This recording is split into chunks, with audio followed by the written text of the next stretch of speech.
उसका crystal slip हो जाता है जिस वजह से वो टूट जाता है, जिसे देखकर फिन बहुत ज्यादा शॉक हो जाता है। अब तक हमने देखा रायन मैक्रोन को हरा देता है जिस वजह से मैक्रोन मैच तक नहीं पहुंच पाता और तब यहाँ डिवाइन विजनरी का एग्जाम स्टार्ट हो जाता है जिसके अंदर 3 राउंड्स होते हैं और उनमें से पहला राउंड 12 खिलाड़ियों के बीच होता है। और अब आगे तब हम यहाँ देखते हैं डिवाइन विजनरी एग्जाम का पहला राउंड डेडरवेंट हॉन्ट्स स्टार्ट होने वाला होता है जिसमें सारे खिलाड़ियों को ट्रोल गूस फिश के स्विम ब्लैडर से मैजिक को यूज करके एक की निकालनी होगी और साथ में उन्हें 3 डेडरवेंट से बचना भी होगा। तो वहाँ एक लड़की अनाउंसमेंट करती है कि डेडरवेंट हॉन्ट्स एक क्वालिफिकेशन राउंड है जिसे पास करके ही आप मेन एग्जाम में जा सकते हैं और ये रेफ्लिसियान मिरर्स ऑडियंस को उस एग्जाम की पल पल की खबर देंगे ताकि कोई भी चीटिंग ना कर सके। तो क्या आप सभी लोग तैयार हो? तो चलो फिर अब मैच स्टार्ट किया जाए। तब हम देखते हैं पूरी ऑडियंस बहुत ज्यादा एक्साइटेड होती है और तभी सभी प्लेयर्स को लड़ाई के मैदान में अलग अलग जगह ट्रांसपोर्ट कर दिया जाता है और यहाँ फिन जोर जोर से रोते हुए कह रहा होता है कि मैं घर जाना चाहता हूँ और अपने बिस्तर पर जाकर सोना चाहता हूँ और सभी लोग उसे देखकर हंस रहे होते हैं। तब यहाँ हम देखते हैं रुसेल की को ढूंढ रहा होता है और तभी उसके ऊपर एक डेडरवेंट हमला कर देता है और तब वो उसे रोकने के लिए उसके ऊपर अपना मैजिक यूज करता है पर उसका कोई फायदा नहीं होता है। तब अनाउंस करने वाली लड़की कहती है मैं आप सभी को बता दूं कि डेड वेरिएंट्स पर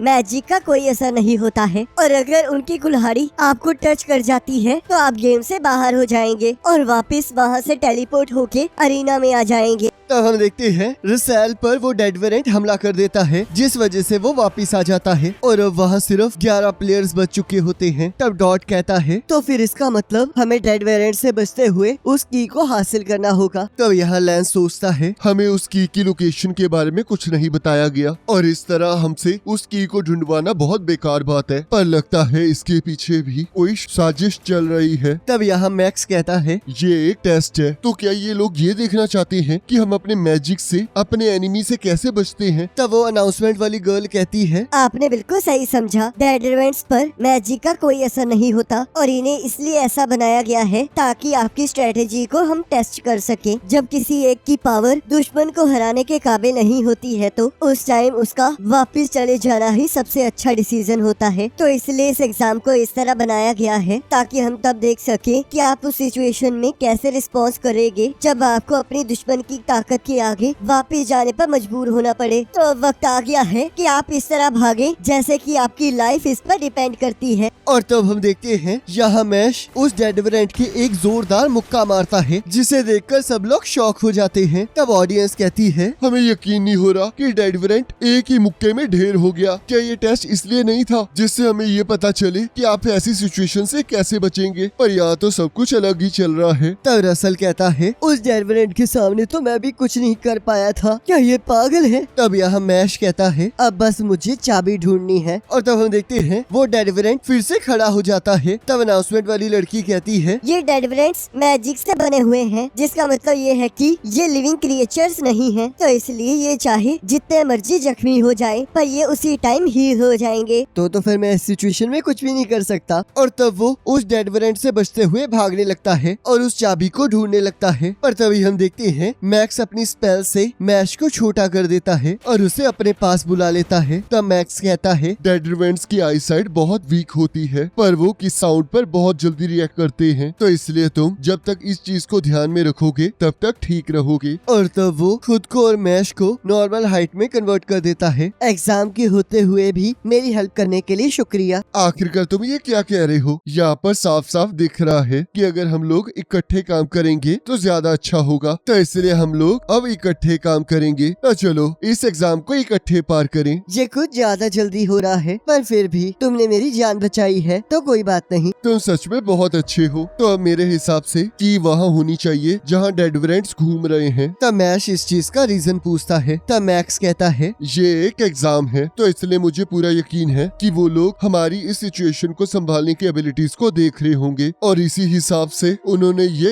एरिया तैयार किया है ताकि हम उस की को ढूंढ सके। पर हम देखते हैं मैश को कुछ समझ नहीं आ रहा होता। तब मैक्स उसे सिंपल भाषा में समझाने लगता है और डेडवेरेंट्स का पीछा करने के लिए कहता है। तब हम यहाँ देखते हैं पिन डर के मारे डेडवेरेंट से बचकर बैठा होता है और यहाँ डॉट कह रहा होता है कि आखिरकार वो चाबी है कहाँ, और जोर जोर से चिल्लाने लगता है जिस वजह से उसके पीछे पीछे डेड वेरेंट पड़ जाता है। तब यहाँ लेंस को कुछ मिल जाता है। तब हम यहाँ देखते हैं मैश और मैक्स डेड वेरेंट का पीछा कर रहे होते हैं और मैक्स मैश को शांत रहने का इशारा कर रहा होता है। और तभी हम देखते हैं मैश एक पत्थर से टकराकर नीचे गिरने लगता है, पर वो माइकल जैक्सन का डांस स्टेप कॉपी करके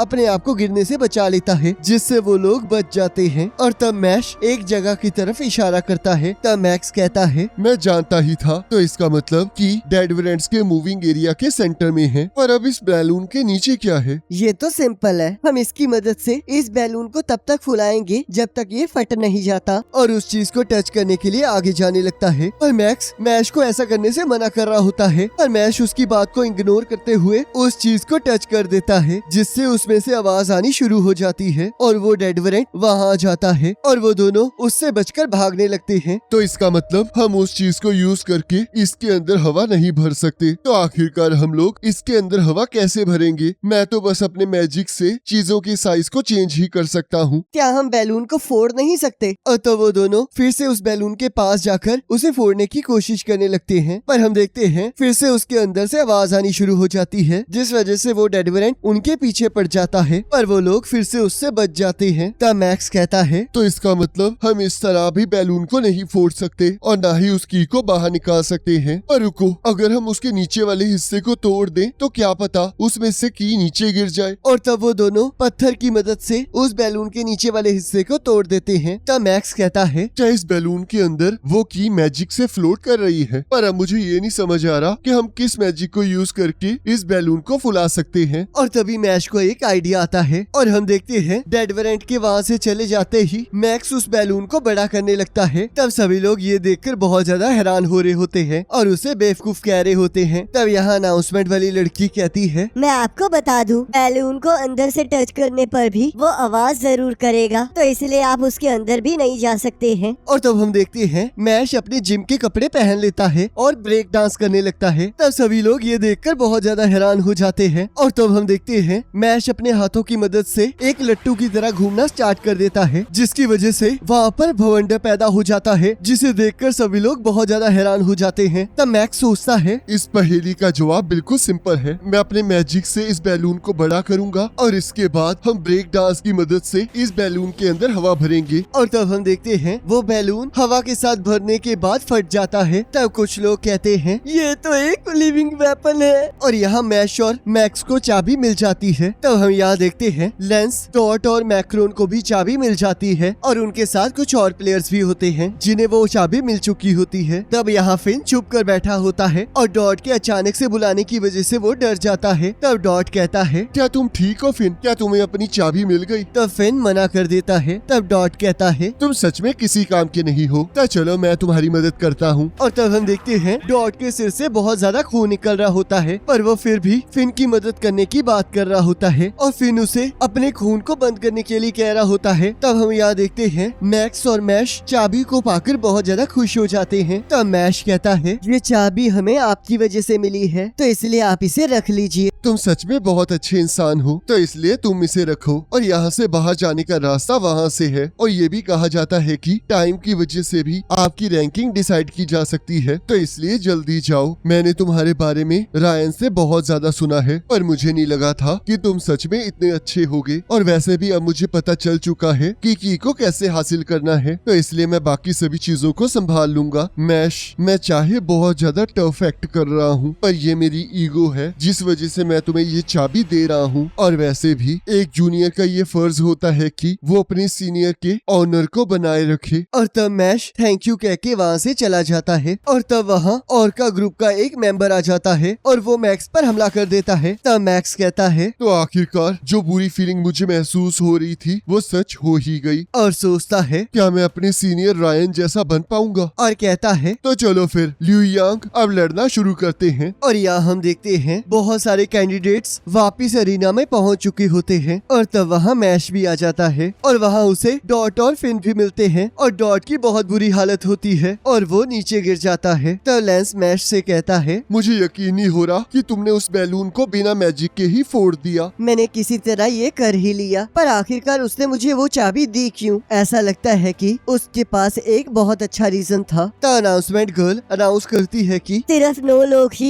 अगले स्टेज में जा सकते हैं। तो चलो फिर देखते हैं कि फाइनल स्पॉट कौन हासिल करता है। और यहाँ हम देखते हैं मैक्स बहुत ज्यादा जख्मी होकर अंदर आ रहा होता है और एकदम से नीचे गिर जाता है और तब आखिरी जगह ल्यू यांग को मिल जाती है। तब अनाउंसमेंट गर्ल कहती है क्या इस तरह इस लड़के को मारना सही था? क्या ये लड़ाई का आवाहन है? और तब ल्यू यांग कहता है मुझे कमजोरों की कोई जरूरत नहीं है, क्योंकि वो लोग यूजलेस होते हैं, तो इसलिए कोई फर्क नहीं पड़ता कि मैं उनके साथ क्या करता हूँ। तब मैश कहता है आखिरकार तुम क्या कर रहे हो, और अगर तुम इसके आगे बढ़े तो मैं तुम्हें मुक्का मारूंगा, और क्या तुम्हें सच में ये सब कुछ करने की कोई जरूरत थी भी? तब ल्यू यांग कहता है मैं जो मर्जी चाहूँ वो कर सकता हूँ। तब फिन सोचता है ये तो ल्यू यांग है जो कि लेंस की तरह ही इस साल का ट्रू इलाइट स्टूडेंट है। और तब हम देखते हैं ल्यू यांग पानी को लेकर मैश के ऊपर फेंक देता है और कहता है कमजोरों को चुप रहना चाहिए। पर हम देखते हैं मैश उस पानी को अपनी बोतल में भर लेता है और उसके अंदर अपना वे प्रोटीन डालकर उसे पी जाता है। तब मैश कहता है माफ करना, पर अब मेरा प्रोटीन शेक पीने का टाइम हो चुका था, तो इसलिए मुझे ये करना पड़ा। और हाँ, तुम क्या कह रहे थे, वीकलिंग समथिंग? पर मैं तुम्हें बता दूं, मुझे आज तक कोई ऐसा नहीं मिला जो मुझसे ज्यादा स्ट्रॉन्ग हो, और वैसे भी स्ट्रेंथ की डेफिनेशन सभी लोगों के लिए अलग अलग होती है। और तब वो जैसे ही स्ट्रॉन्ग को एक्सप्लेन करने लगता है तब वो खुद ही कंफ्यूज हो जाता है। तब ल्यू यांग मैश के करीब चला जाता है और यहाँ वो अनाउंसमेंट गर्ल कहती है यहाँ पर ही रुक जाइए, इस लड़ाई को अगले एग्जाम के लिए बचा कर रखिए। तो चलो अब नेक्स्ट एग्जाम को शुरू किया जाए। इस एग्जाम में आपको 3 टीमों में बांटा जाएगा और इसका नाम लाइफ क्रिस्टल बैटल है, जो कि एक टीम बैटल है। और क्योंकि यहाँ पर 9 मेंबर्स हैं, तो हर टीम में 3-3 मेंबर्स होंगे और उन तीनों मेंबर्स को एक एक क्रिस्टल दिया जाएगा, और तब आपको